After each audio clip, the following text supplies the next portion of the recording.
હાલો બાળમિત્રો, આજે આપણે શીખીશું ધોરણ 2 નું ગુજરાતી પાઠ્યપુસ્તકનું કાવ્ય પહેલું, ટબુકલું હું ટાઢું. તો ચાલો આપણે ગાઈએ. બધાય ગાશો ને મારી સાથે? હા. દાદાનો ડંગોરો લીધો, એનો તો મેં ઘોડો કીધો. ઘોડો કૂદે જમ જમ, ઘૂઘરી વાગે ગમ ગમ. ધરતી ધ્રુજે ધમ ધમ, ધમ ધમ ધરતી થાતી જાય.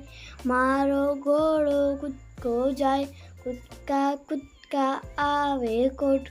કોટ મૂકીને મૂકે દોટ.